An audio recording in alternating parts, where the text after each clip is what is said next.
తండ్రి అయిన దేవునికి నా హృదయపూర్వక స్తుతులు స్తోత్రాలు సమర్పిస్తూ ఉన్నానండి. మనలో ఎంతగానో ప్రేమించి తన యొక్క ఉచితమైన మహాకృప చొప్పున మనలను ఎంతగా కాచి కాపాడుతున్నటువంటి దేవునికి నిరంతరము అనగా బ్రతికి ఉన్నంత కాలము మన ప్రభువునకు అలాగే మన తండ్రి అయినటువంటి దేవునికి హృదయపూర్వకంగా కృతజ్ఞులమై ఉన్నాము. ఆ క్రమంలో భాగంగా పరమ తండ్రిని ఆత్మతో సత్యముతో ఆరాధించుటకు చేరువచ్చిన ప్రియ సహోదరి సహోదరులందరికీ నా హృదయపూర్వక వందనాలు సమర్పిస్తూ ఉన్నా. కార్యక్రమాన్ని నడిపిస్తున్న సహోదరులు కత్తుల వెంకటేష్ గారికి నా హృదయపూర్వక వందనాలు సమర్పిస్తూ ఉన్నానండి. అలాగే నన్ను స్థానిక దైవజనులు కూడా నా హృదయపూర్వక వందనాలు సమర్పిస్తూ ఉన్నా. మనము గతంలో విశ్వాసమునకు తగినటువంటి క్రియ అనేటువంటి పాఠమును లేక విశ్వాసమును క్రియారూపకముగా కనుపరుచుకునేటువంటి విధానమును గురించి మనము ప్రారంభించుకొని ఇంచుమించుగా 4 భాగములు సైతం అందులో పూర్తి చేసుకున్నాం. అంటే 4 వారాలు చెప్పాను అన్నమాట. దేని గురించి? విశ్వాసమును క్రియారూపకముగా కనపరిచేటువంటి విధానం గురించి. ఇప్పుడు మనము దేవుని వాక్యమును వినేది ఎందుకండి? దేవుని వాక్యాన్ని వినేది ఎందుకు? మార్చుకునేదానికే కదా, అవునా కదా? వినేసి అలా కూర్చునేదానికా? ఇప్పుడు వాక్యం ద్వారా ఎవరు మాట్లాడుతున్నారు మనతోటి? ఎవరు మాట్లాడుతున్నారండి?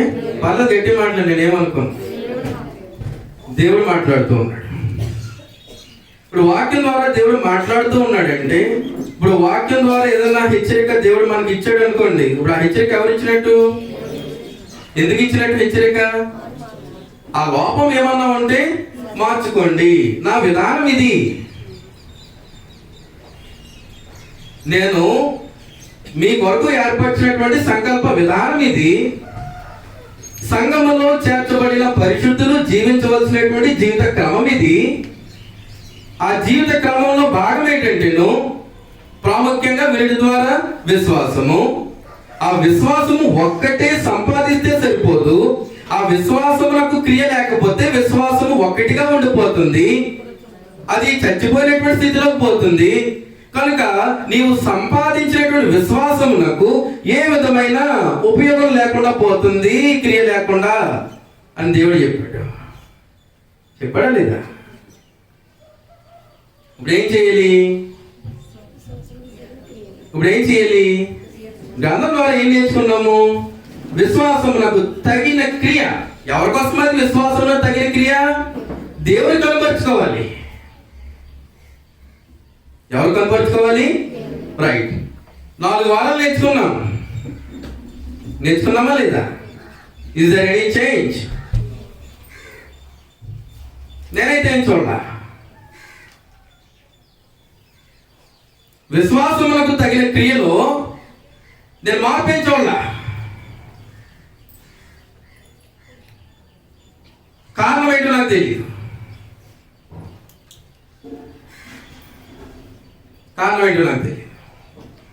మీ నోటితోనే చెప్పారు. దేవుడు తన గ్రంథముల ద్వారా మనతోటి మాట్లాడుతూ ఉన్నాడని మీ నోటితోనే చెప్పారు, అవునా కదా? ప్రాముఖ్యంగా సహోదరు అంటే దేవుని మాట వినరు అన్నమాట,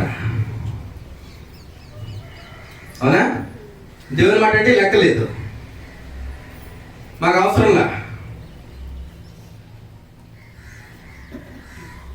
ఒకవేళ దేవుని వాక్యం ద్వారా నేను ఎక్కడి నుండి మిమ్మల్ని హెచ్చరించిన వాడనైనను మాట్లాడే దేవుడు, అది మర్చిపోమాకండి. నేను కాదు మాట్లాడేది, నేను కాదు. గ్రంథం మాట్లాడేటువంటి సమాచారం ఏంటి? ఫిలమోను రాసిన పత్రిక ఒకసారి చదువుకొని ముందుకు వెళ్దాం. అదే కదా మన యొక్క పాఠములకు ముఖ్య వచనములు. ఫిలమోనుకు రాసిన పత్రిక ఫిలమోనుకు రాసిన పత్రిక 4 నుండి చదవబోతూ ఉన్నా. నీ ప్రేమను గురించి పేజ్ నెంబర్ 199వ పేజ్ నెంబర్ అండి. క్రొత్త నిబంధన పుస్తకంలో 199వ పేజ్ నెంబర్. ఫిలెమోనుకు రాసిన పత్రిక 1వ అధ్యాయము ఉన్నది. 1వ అధ్యాయము 4 నుండి 6 వచనాలు మనం చదువుకుంటూ ఉన్నాం. నీ ప్రేమను గూర్చియు ప్రభువైన యేసు ఎడలను సమస్త పరిశుద్ధుల ఎడలను. నంబర్ 1 ఎవరి ఎడల? మాట్లాడి పర్లేదు, గ్రంథం చూస్తున్నారుగా, గ్రంథంలో పదాలు కనబడుతున్నాయా? చూసి చదవమంటున్నా. ఏముంది అక్కడ? మొట్టమొదటిగా మీ ప్రేమను గురించి మొట్టమొదటిగా ఎవరి ఎడల? ఆ ప్రేమ ప్రభువైన యేసు ఎడలను. నెంబర్ 2 సమస్త పరిశుద్ధుల ఎడలను నీకు కలిగి ఉన్న విశ్వాసమును గురించి. ఎలా తెలిసింది? ప్రభు ఎడల విశ్వాసం ఉందంట, తోటి పరిశుద్ధుల ఎడల విశ్వాసం ఉందంట. పౌలుకి ఎలా తెలిసింది?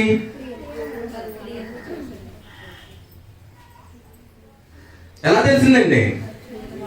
మాట్లాడే వాళ్ళది ఎలా తెలిసింది?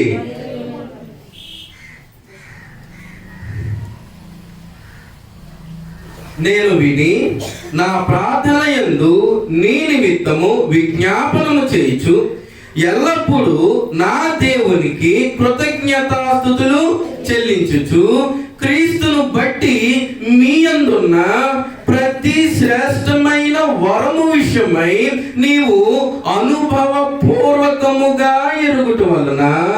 ఎలాగునా?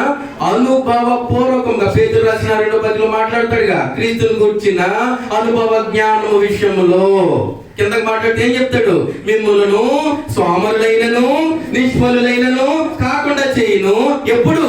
పైన లక్షణాలు చెప్పాడుగా, విశ్వాసమందు జ్ఞానమును, జ్ఞానమునందు ఇలాగ వగైరా సంగతుల కొరకు మాట్లాడిగా కొన్ని లక్షణాలు.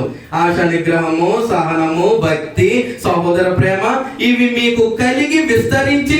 ఎలా చూపించుకుంటారు? అవన్నీ ఎలా చూపించుకుంటేవి? ఇవి మీకు కలిగి ఏం చేయాలి? విస్తరించి. ఎలా విస్తరిస్తాయండి పని చేయకుండా? ఆ పని జరగకుండా ఎలా విస్తరిస్తుంది?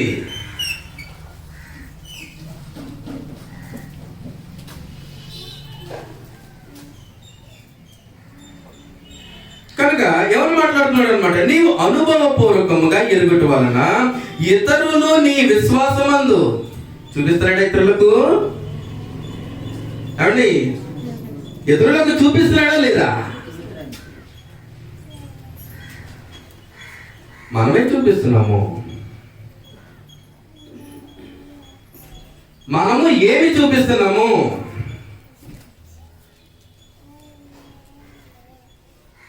దానికి అనుబంధంగా మత్తయి సువార్తలో ఉన్న సంగతి ఆలోచన చేశాం. మీరు లోకమునకు ఉప్పై ఉన్నారు, మీరు లోకమునకు వెలుగై ఉన్నారు.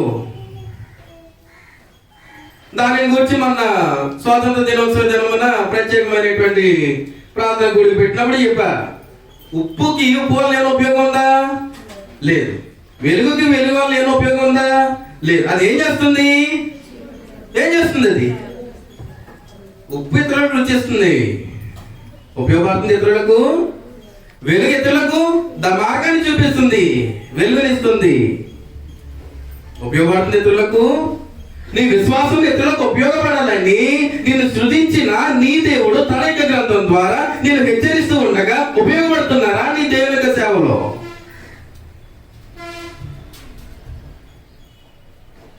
దేవుని పని అండి.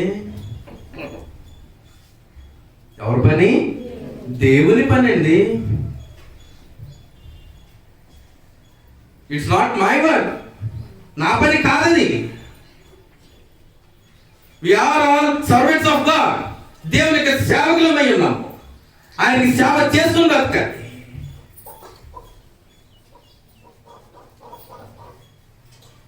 ఎలాగునా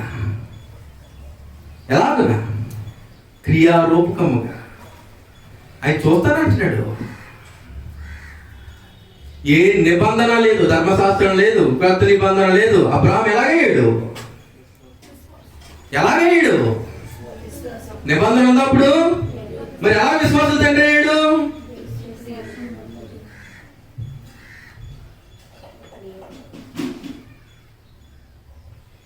బోధకుల క్రైస్తవులుగా ఉండవలసిన వారు ఉండగా మొదటి మూల పాఠంలో మరలా మీకు ఎన్నిసార్లు నేర్చుకుంటారో నేర్చుకోండి.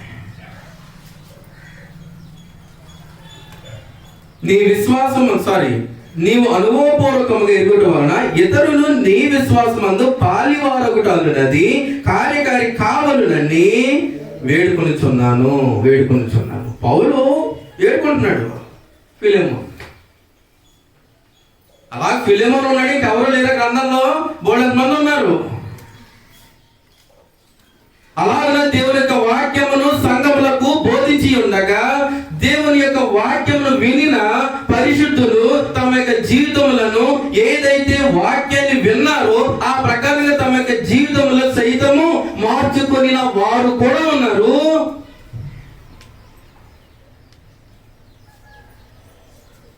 వినేది మార్చుకునేదానికి, ఏదో ఆచార సాంప్రదాయంగా ఆచరించిపోయేదానికి కాదు, క్రియారూపకముగా మనకు విశ్వాసమును ఏం చేయవలసినటువంటి అవసరం ఉందో అన్నమాట, కనుపరుచుకోవాలి. మీరు కనుపరిచేటువంటి ఆ క్రియ ఇతరులకు స్వార్థ అవుతుంది. ఇతరులకు క్రైస్తవ్యమును గూర్చిన అవగాహన కల్పించేటువంటి ఒక అవకాశం అవుతుంది.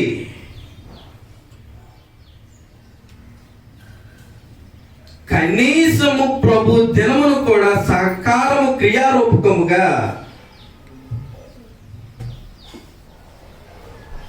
గొప్ప విశ్వాసము.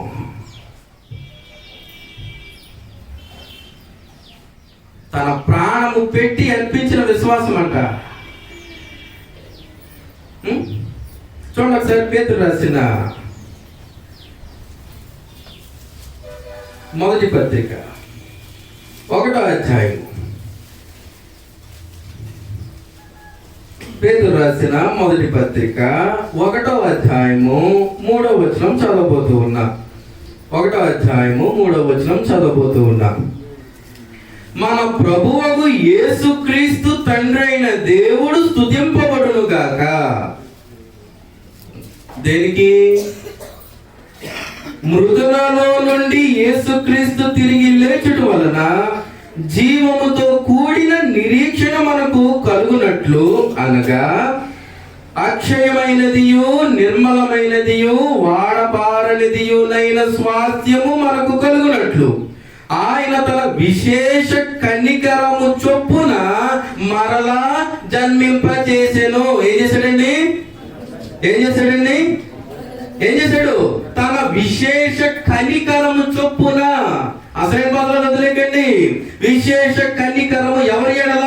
మన ఎడల తన యొక్క విశేష కనికరము చొప్పున మరలా జన్మించి, దేని ద్వారా?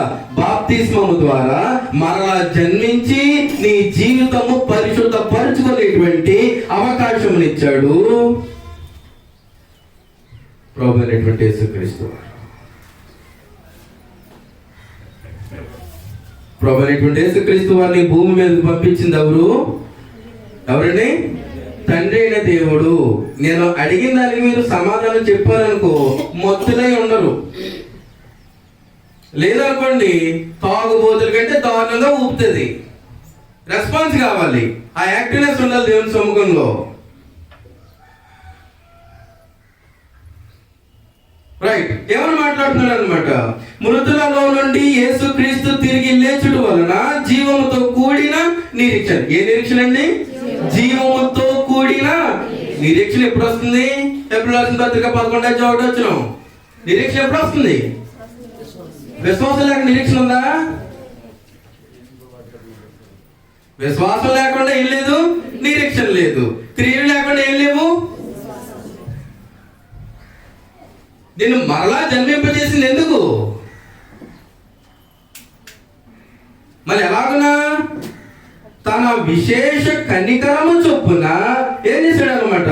మనలను మరలా జన్మింపచేసెను, కడవరి కాలమందు బయలుపరచబడుటకు స్థిరముగానున్న రక్షణ మీకు కలుగునట్లు విశ్వాసము ద్వారా దేవుని శక్తి చేత కాపాడబడు మీ కొరకు ఏంటన్నమాట అండి? దేవుని చేత కాపాడబడాలంటే ఏముండాలి? దేవుని చేత కాపాడబడాలంటే ఏముండాలి? మరి క్రియ లేకపోతే విశ్వాసం చచ్చింది అంటున్నాడు. అంటే క్రియ లేకపోతే విశ్వాసం చచ్చిపోయింది. ఆ విశ్వాసం చచ్చిపోయింది అంటే దేవుడు కాపాడు అనమాట. అయిపోయిందా?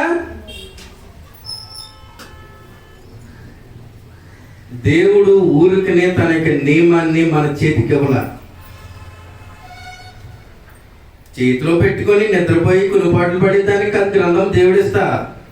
అందున్నటువంటి దేవుని యొక్క జ్ఞానాన్ని విని నేర్చుకొని చదువుకొని ఆ ప్రకారముగా దేవుని యొక్క ఉద్దేశమును దేవుని యొక్క చిత్తమును ఎరిగి అలాగే దేవుని దృష్టికి నీతిమంతుడుగాను దేవుడు కోరుకొనిన కుమారునిగాను నీ జీవితమును మలుచుకునేదానికి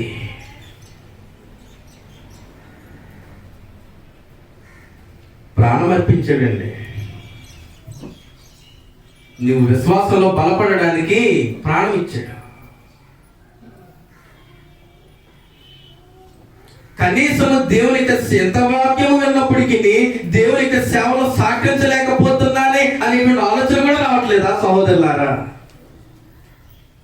ఆ ప్రభు యొక్క శిలువ మరణం నాకు మీరు ఇచ్చేటువంటి విలువేమో నాకైతే అర్థం కావట్లా. కోపంతోనో ఉద్రేకంతోనో చెప్పట్లేదు సుమా, బాధతోనే చెప్తున్నా. కనీసం ప్రభు దినము అంటే దినమంతా ఎవరిది? ఎవరి సేవలో ఉండాలి?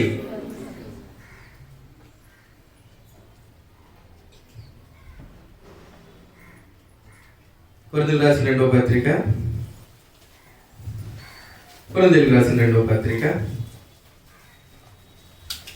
8వ అధ్యాయం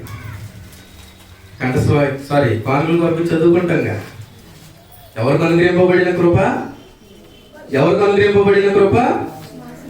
మాసిదోనియా సంఘములకు, ఒక్క సంఘానికి కాదు, ఆ మాసిదోనియా ప్రాంతంలో అనేకమైన సంఘములు ఉన్నవి.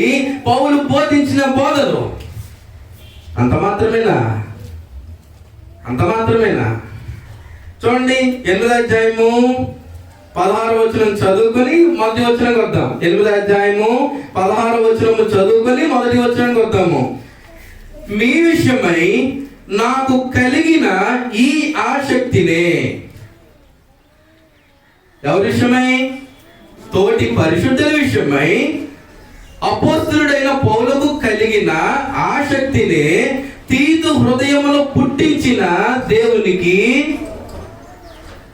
ఎవరికండి? ఎవరిని? అక్కడ వ్యక్తిని మర్చిపోయారు. ఎవరిని? తీతు. ఎంతటి విశ్వాసపరుడు! పౌలుతో పాటు పౌలు యొక్క బోధలు వినినది, అప్పటి నుండి పౌలుతో పాటు ఉండి దేవునికి సేవలో సహకరిస్తున్నటువంటి వ్యక్తి. కాబట్టి ఇదే 2వ పత్రిక 2వ అధ్యాయము 12వ వచనం చదువుకోండి. అక్కడ ఉంటుంది సమాచారము. ఇదే కొరింథీయులకు రాసిన 2వ పత్రిక 2వ అధ్యాయము 12వ వచనం చదివితే అక్కడ సమాచారం ఉంటుంది. ఇప్పుడు చదువుదాము మొదటి వచనము నుండి. సహోదరులారా, మాసిదోనియా సంఘములకు అనుగ్రహింపబడి ఉన్న దేవుని కృపను గూర్చి మీకు తెలియజేయుచున్నాము. ఎవరికండి? మాసిదోనియా సంఘములకు ఏమనుగ్రహింపబడింది? మాట్లాడండి. దేవుని కృప అనుగ్రహింపబడింది. ఎలా అనుగ్రహింపబడింది? మాసిదోనియా సంఘములకు దేవుని కృప అనుగ్రహింపబడింది. ఎలాగో అనుగ్రహింపబడింది? ఏం చేస్తా అనుగ్రహింపబడింది? ఎలా జీవిస్తూ అనుగ్రహింపబడింది? ఆలోచించాలా లేదా? దీనికోసం ఆలోచించాలి ఒకసారి. అనుకుంటే సరిపోద్దా అండి? అంటే దీని కొరకు ఒకసారి ఆలోచించాలి. అంతే. కింద మెట్టు దిగిన తర్వాత ఆఖరి మెట్టులో ఏదో ఆలోచించాలనుకున్నానే, ఈ లోపల దేవుని పని ఏమైపోయింది అనమాట.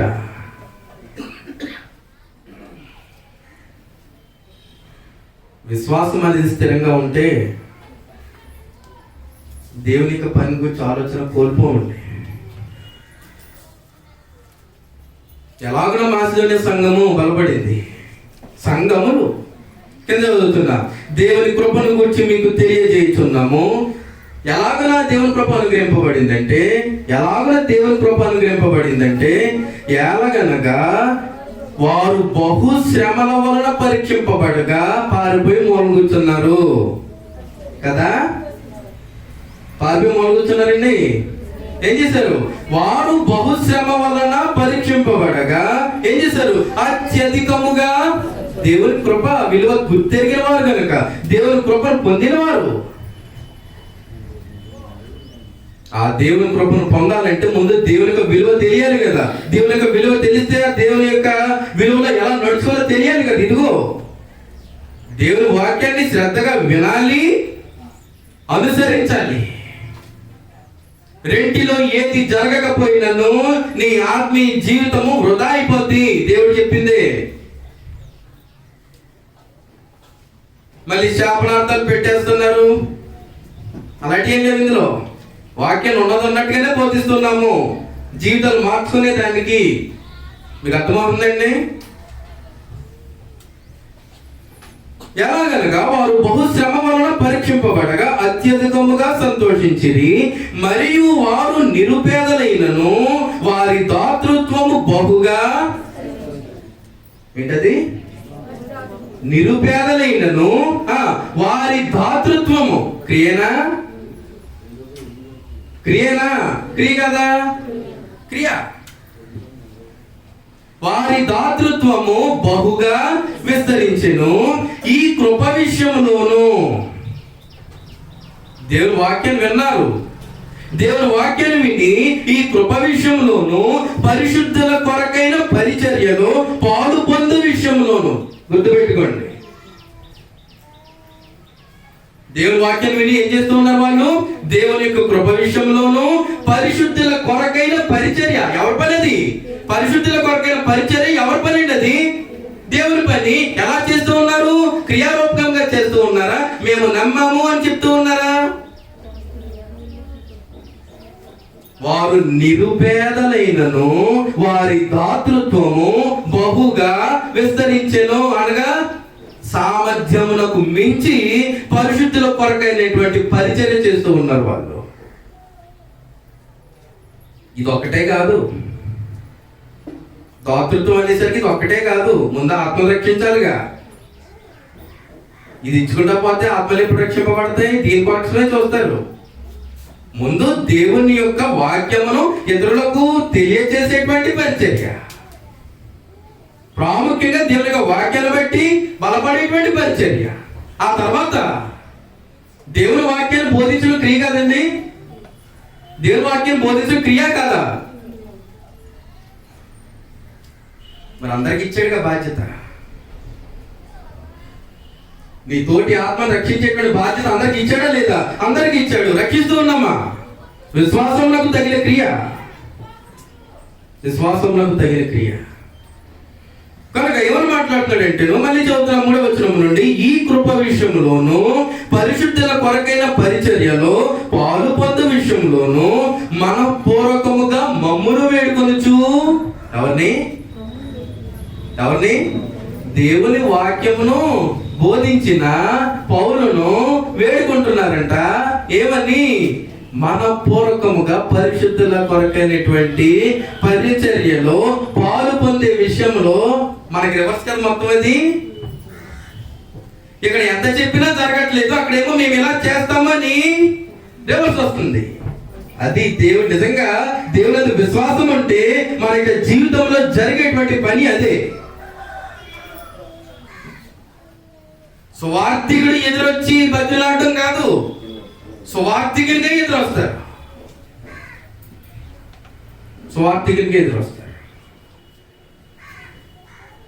ఇంకా సువార్థికుడిని ప్రోత్సహిస్తారు. ఇంకా సువార్థికుడిని దేవుని అనేకమైన కార్యక్రమాల యొక్క నిర్వహణ కొరకు బలపరుస్తారు. ఇంకా దేవుని యొక్క సేవ యొక్క వ్యాప్తి కొరకు ప్రయాసపడతారు. ఆలోచనలో ఉంటారు. కనీసము ప్రభు దినం యొక్క విలువ లేకుండా బ్రతికేటువంటి వారు ఉన్నారు.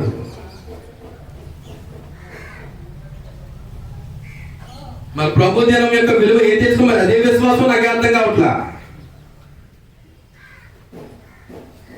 ప్రభుని జ్ఞాపకం చేసుకునేటువంటి సమయం అంటే ఎంత గొప్పది. అలా ప్రభుని జ్ఞాపకం చేసుకునేటువంటి సమయంలో అడుగు పెట్టడానికి నీవు గాని నేను గాని అసలు అర్హులు మాటను అర్హులము కాదు, కానీ అర్హతలు ఇచ్చాడంటే అర్హతలు ఇచ్చాడు. అర్హతలు కాపాడుకోవాలా లేదండి? కాపాడుకుంటున్నామా?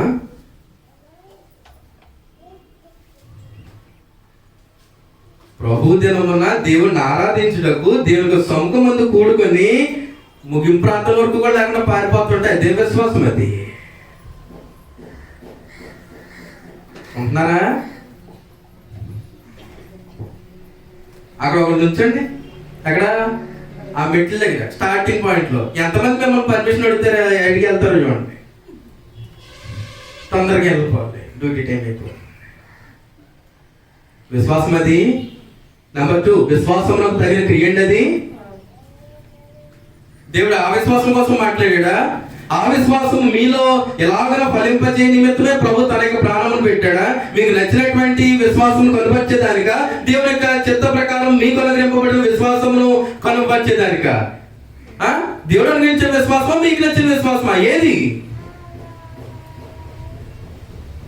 తోటి సంఘపు వారు ఎలా ఉన్నారంటే, మాసిదోనియ సంఘపు వారు పరిశుద్ధుల కొరకైన పరిచర్యలో పాలు పొందు విషయంలోను మన పూర్వకముగా మమ్మను వేడుకొనుచు వారు తమ సామర్థ్యము కొలదియే గాక సామర్థ్యము కంటే ఎక్కువగాను తమంతట తామే ఇచ్చిరని మీకు సాక్ష్యం ఇచ్చుచున్నాము. అంత గొప్ప క్రియలో ఉన్నారు వాళ్ళు, అంత గొప్ప విశ్వాసంలో ఉన్నారు మాసిదోనియ సంఘపు వారు. అదొకటేనా?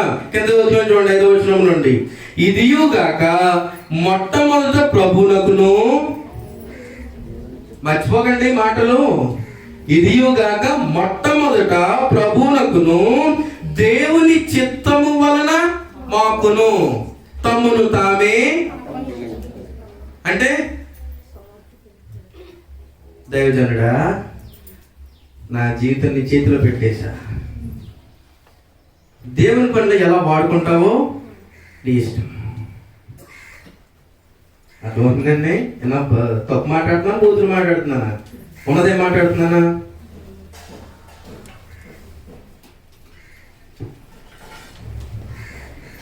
దేవుల్లో ఎదగడం అంటేను ఇది సామాన్యమైనటువంటి విషయం కాదు. అది దేవుని చిత్తమును గుర్తెరిగి బ్రతకడం అంటేను సామాన్య విషయం కాదు. మనం అనుకున్నది కాదు. ప్రాముఖ్యంగా నాకు నేనుగా కాంప్రమైజ్ అయిపోయి, నాకు నేనుగా సాటిస్ఫై అయిపోయి బ్రతుకుతారని చూశారు. అది కాదు క్రైస్తవ జీవన విధానం. నీ జీవితాన్ని బట్టి నీ కొరకు ప్రాణం అర్పించిన ప్రభు సాటిస్ఫై అవ్వాలి నిన్ను చూసి. తన కుమారుణ్ణి నీ కొరకు అర్పించినటువంటి తండ్రి దేవుడు సాటిస్ఫై అవ్వాలి నిన్ను చూసి. నీకు నువ్వు సాటిస్ఫై అయిపోవడం ఏంటి? అబ్రహాము క్రియ కనపరుచుకున్నట్లో తండ్రి దేవుడు సాటిస్ఫై అయ్యాడు కనుకనే ఆపాడు అక్కడ. లేకపోతే మనం ఎలాంటి క్రియను కనపరుస్తున్నామండి దేవుని పని విషయంలో? ఎంతకాలము నేను నా పని అనుకుంటే నిన్ను సృజించి నిన్ను కాపాడుతూ అనుదినము అనుక్షణము తన యొక్క కాపుదల్లో నిన్ను పెట్టుకొని నిన్ను సంరక్షిస్తున్నటువంటి నీ దేవునికి మీరు చేసేది ఏంటి అసలు?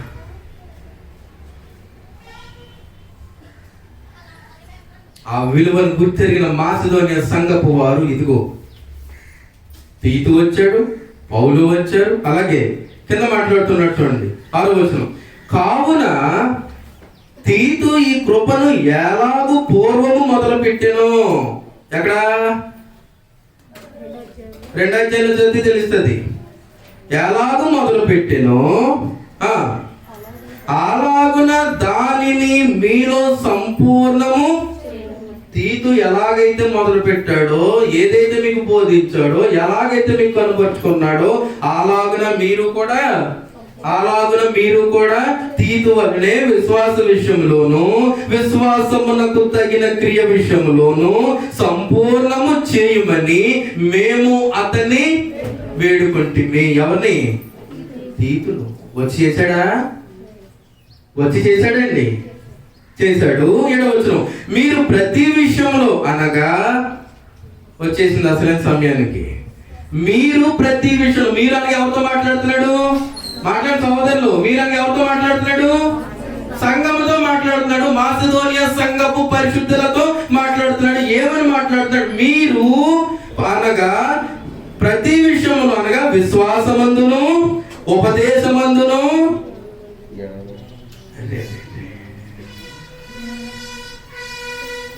ఇదేదో అనవసరంగా ప్రింట్ అయిపోయింది ఇక్కడ, అవునా? అనవసరంగా ప్రింట్ అవ్వలేదు అది.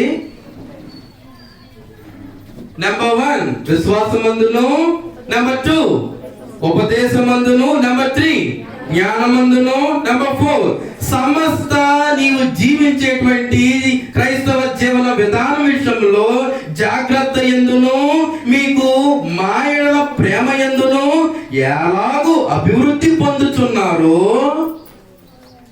అలాగే మీరు ఈ కృప యందు కూడా అభివృద్ధి పొందినట్లు. ఏ విషయంలో? మళ్ళీ చెప్పండి ఒకసారి. విశ్వాసమందును. ఉపదేశం అంటే అర్థమేంటో? ఉపదేశం అంటే అర్థమేంటో? కనీసం ఉపదేశించడం కాదు, కానీ ఉపదేశకునితో పాటు వచ్చి సహకరించనంటే మీకు పెట్రోల్ ఖర్చులేం పెట్టుకోక్కర్లే, నేను పెట్టుకుంటా.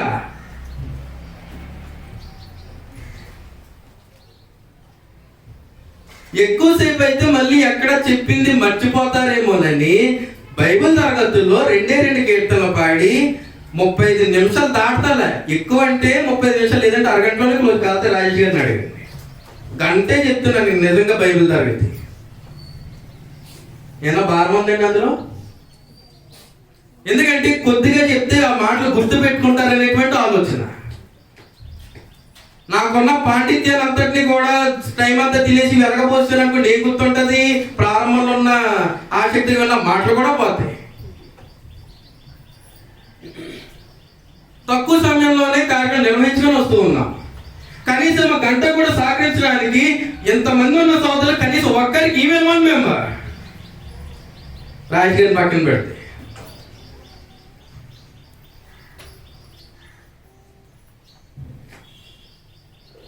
ఎంత బాధో తెలుసా?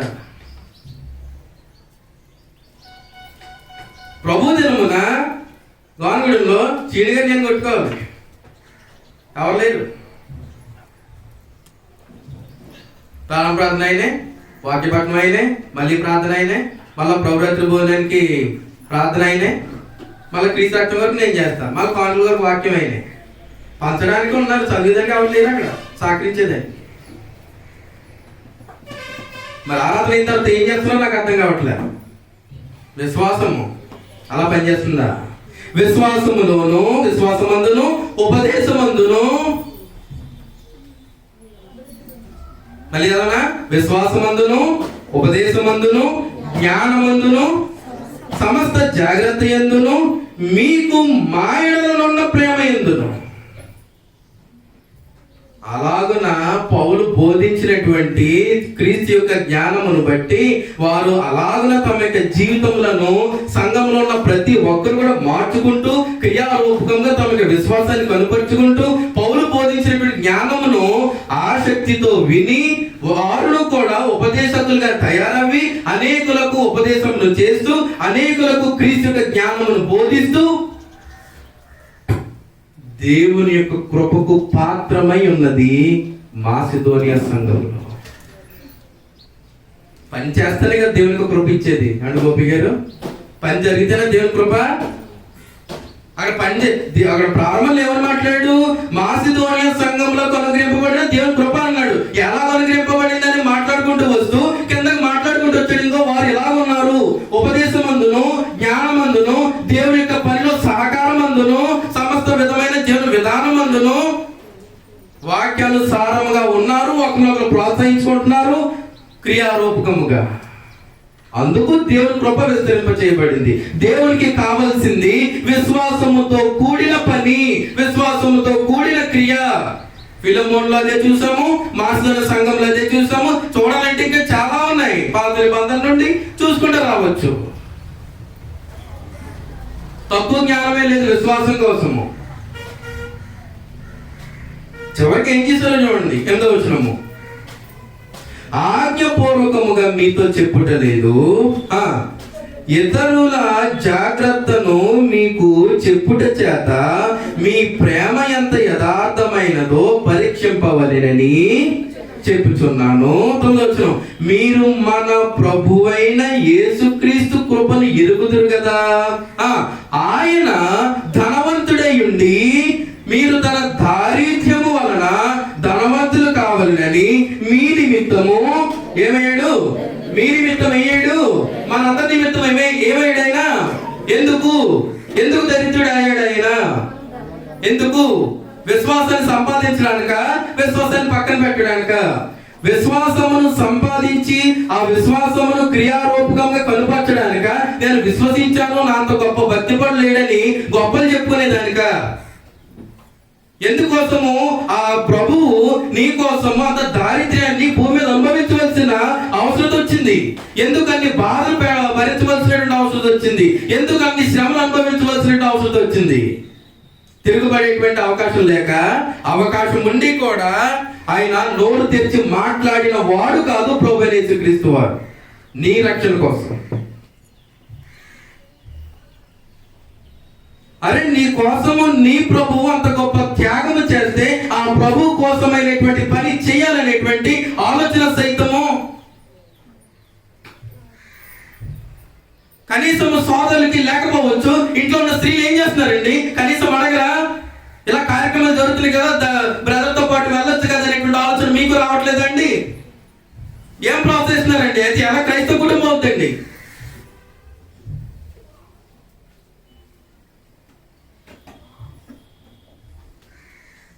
అదేనా దేవుని పని? అదేనా దేవుడు స్థానిక సంఘానికి ఇచ్చేటువంటి బాధ్యత? మళ్ళీ చెప్తున్నాను చూడండి, అక్కడ మాసిదోనియా సంఘములో అనుగ్రహింపబడిన దేవుని కృప వ్యక్తిగతమైనది వేరు, సంఘపరంగా దేవుడు ఇచ్చేటువంటి కృప వేరు. అది గుర్తుపెట్టుకోండి. సంఘము దేవునికి కృపకు పాత్రమైనదే ఉండాలి. సంఘంలో ఉన్న ప్రతి ఒక్కరు కూడా అలాంటి ప్రోత్సాహకరంగా ఉండాలి. కనీసం ఒకరు రాకపోతే ఎందుకు రాదని అడిగేటువంటి వారు కనబట్ల.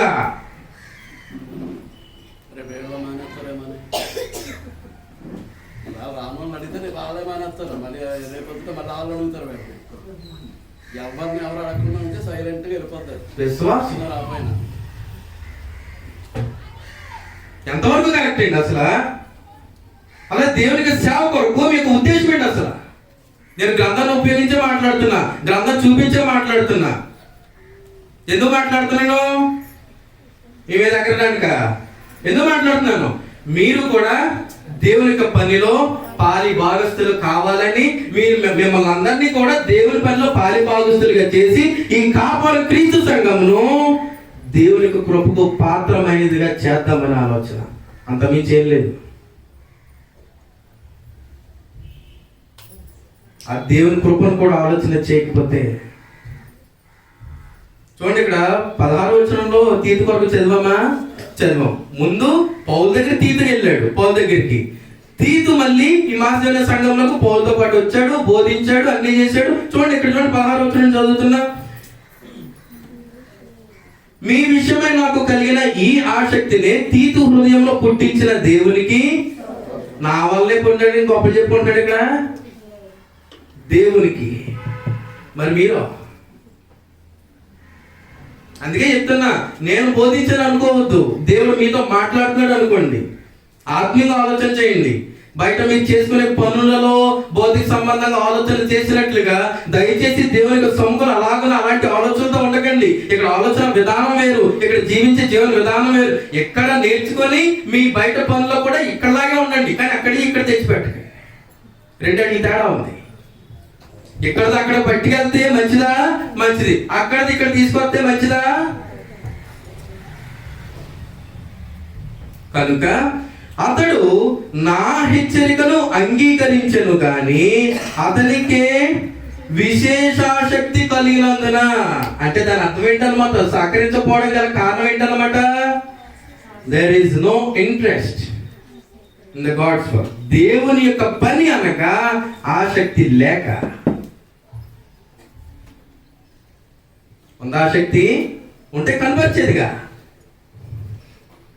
ఎంతగా ఆసక్తి ఉన్నాడంటే పైన ఆసక్తి అన్నాడు. ఈ ఆసక్తినే తీతు హృదయం పుట్టించే దేవుని స్తోత్రం అన్నాడు. కిందకి మాట్లాడుతూ అతనికే విశేషాశక్తి కలిగినందున, తనంతటి తానే కలిగింది. ఎలాగనా? దేవుని యొక్క వాక్యమును వినుట ద్వారా తనకు తానుగానే విశేషమైన ఆసక్తి కలిగింది దేవుని యొక్క పనిలో. అందుకే వచ్చాడు. అలాగనే విశేషాశక్తి కలిగినందున తన ఇష్టము చొప్పుననే మీ యొద్దకు బయలుదేరి తన ఇష్టం చొప్పున వచ్చాడు. అంటే దేవుని యొక్క పని మీద ఆసక్తి ఉంటే, నిజమైన విశ్వాసం అయితే ఒకరు అడగక్కర్లేదు అన్నమాట. అయితే అంతేనా? ఒకరు అడగవలసినటువంటి అవసరంలే. అడిగిన తర్వాత కూడా అడిగిన తర్వాత కూడా రావట్లేదంటే, సహకరించలేకపోతున్నారంటే ఏముందన్నమాట వారికి? విశేష ఆసక్తి తీసేసి విశేషమైన ఆసక్తి లేదు, లేకపోవడం. 18వ వచనం చదువుతున్నాను చూడండి ఒకసారి చివరిగా. మరియు సువార్త విషయము సంఘములన్నిటిలో ప్రసిద్ధి చెందిన సహోదరుని అతనితో కూడా పంపుచున్నాం. ఎవరితో? మీరు పంపించండి. స్థానిక సంఘము స్వార్థికులతో ఎవరు పంపిస్తారు? పంపించండి. ఎదిగి చేసి కనీసం వారానికి ఒకరు సహకరించిన ఈ కార్యక్రమాల్లో మళ్ళీ తిరిగి వచ్చినప్పుడు ఎన్నిసార్లు చెప్పాము? ఈ మ్యాప్ ఎన్నిసార్లు చెప్పినా మామూలు అయిపోయింది. అంతే. ఇదే రాజకీయం కాదు, అంతే అనుకునేదానికి. ఏం చేశారంట? పౌలు దగ్గరికి తీతు మళ్ళీ మాసిదోనియా సంఘాలకు పరిచయం చేయడానికి వస్తే ఏం జరిగిందనమాట? మళ్ళా మాసిదోనియా సంఘములో నుండి ఒక సహోదరుని ఎన్నిక తీతోటి పంపేశారంట. నేను అన్నో, నా కుటుంబము, నా పిల్లలు, నా పని, నా వృత్తి అనుకున్నారా? అదే విశ్వాసం. అది పేతురు రా అని పిలవగానే ప్రభు అయినటువంటి యేసుక్రీస్తు వారు, నేను పట్టిన చేపలు, నా భార్యను, నా పిల్లని అడిగారా? కూడా వెళ్ళిపోయారా ప్రభుతో పాటు? సొంకపు మెట్టినంత కూర్చున్న మత్తయి నా దగ్గర నన్ను వెంబడించని చెప్పగానే, ఇప్పుడు దాకా వసూలు చేసి కట్టేసి వచ్చేస్తాను, ఇంకా వసూలు చేయాలి అన్నాడా? మొత్తం అక్కడ వదిలేసి ఏం చేశాడు అనమాట? ప్రభును యొక్క విలువ తెలిసిన తర్వాత నిజంగా చెప్తున్నాను, ఆయనను వెంబడించకుండా ఎవ్వరూ ఉండరండి. నిజంగా చెప్తున్నా, ఆయనను వెంబడించకుండా ఎవ్వరూ ఉండరు. మరి ఏం చేస్తారండి? వెంబడిస్తారా? వెంబడించకుండా ఉంటారా? వెంబడించకుండా ఉంటారా? ఇప్పుడే కదా కీర్తన పాడుకున్నాం. ఏంటది? ఆఖరి పాట. రక్షణ పొందితివా, నిరీక్షణ నొందితివాలో 3వ చరణం ఏం పాడుకున్నాం? ఎన్నాళ్ళు ప్రభుని దిరించెదవు, ఎందాక ప్రభుని విసర్జించెదవు, ఎన్నాళ్ళు ప్రభుని దిరించెదవు, ఎందాక ప్రభుని విసర్జించెదవు, కొంచెము యోచించు, నీ విసుగక గమనించు, కొంచెము యోచించు, నీ విసుగక గమనించు, రక్షణ పొందితివా, నిరీక్షణ నొందితివా, బ్రతుకిల మారినదా, నీ భారం తీరినదా, రక్షణ పొందితివా. ఎన్నాళ్ళు ప్రభుని ఎదిరించెదవు, ఎందాక ప్రభును విసర్జించెదవు, కొంచెము ఆలోచించు. యోచించే డాక్యుమెంట్ అనమాట. కొంచెం ఆలోచించు అంటే ఇప్పుడు ఇంకనూ కూడా అన్ని వారాలుగా విశ్వాసమునకు తగిన క్రియ కనుపరచాలనేటువంటి పాఠం బోధించినప్పటికీ ఎంతసేపు మార్పు కనబడలేదంటే బోధించిన వాక్యం కొరకు ఏం లేదనమాట. ఆలోచించిన వారు సహకరించకుండా ఉండరు. ఆలోచించిన వాడు, దేవుని వాక్యం కొరకు ఆలోచించిన వాడు జీవితాన్ని మార్చుకోకుండా ఉండరు. ఎంతవరకు దేవుని పని నిమిత్తమే ఆలోచన చేస్తూ ఉన్నారు, ఎంతవరకు దేవుని సేవలు సహకరించడానికి ఆలోచన చేస్తున్నారు, మిమ్మల్ని మీరు ప్రశ్నించుకోండి. కావాలంటే ఇంటికి వెళ్ళి మాస్టర్ సంఘంలోకి వచ్చి మొత్తం అధ్యాయం చదవండి. 8-9 అధ్యాయం, 8-9 రెండు చాలా ఇంపార్టెంట్. కొంచెం ఆలోచించు. నీ దేవుని పని, దయచేసి ఎవరు ఇది నా పని అనుకోకండి, దేవుని పని. నీ కొరకు తనకి చిత్తాన్ని అంతటిని కూడా నీ ముందు పెట్టాడు. ఆయన చిత్తాన్ని నెరవేర్చేవానిగా ఉంటారు, లేక ప్రభు యొక్క శిలువ మరణమునకు న్యాయం లేకుండా చేసి పాడేస్తారు, మీ విశ్వాసాన్ని బట్టి మీ ఇష్టం. కానీ ప్రభు ప్రాణం పెట్టింది మీకోసమే, మనందరి కోసము, జీవితాలు మార్చుకునేదానికి. వాక్యం వినేది కూడా జీవితాలు మార్చుకోవడానికి. ఎంత వాక్యం అన్నా జీవితం మారట్లేదంటే ఎవరిలో ఉంది లోపము? దయచేసి దేవుని పని తప్పుగా చూడకండి సుమా. దేవుని కృపకు పాత్రమైనదిగా ఉండాలి, దేవుని కృపకు పాత్రమైనదిగా ఉండాలి. మనకు లేవు సమస్యలు, అంత సుఖ సంతోషాలతో ఉన్నామా స్థానిక సంఘము? అండ్ వెంకటేష్ గారు, ఏ బాధలు లేవా, ఏ సమస్యలు లేవా, ముందుకు జరగాల్సిన కార్యక్రమాలు ఏం లేవా? దాని కొరకు ఎంత విశ్వాసంగా దేవుని మొరపెట్టుకోవాల్సినటువంటి అవసరం ఉంది. నిజంగా మనకు విశ్వాసంతో కూడిన క్రియ, విశ్వాసంతో కూడినటువంటి ప్రార్థన నిజంగా దేవుడు వింటే అశ్షూరీయులకు చేసినటువంటి మేలు మనకి చేస్తాడు. అశ్షూరీయులకు మేలు చేశాడా చేయలేదా? మనకు చేయడా?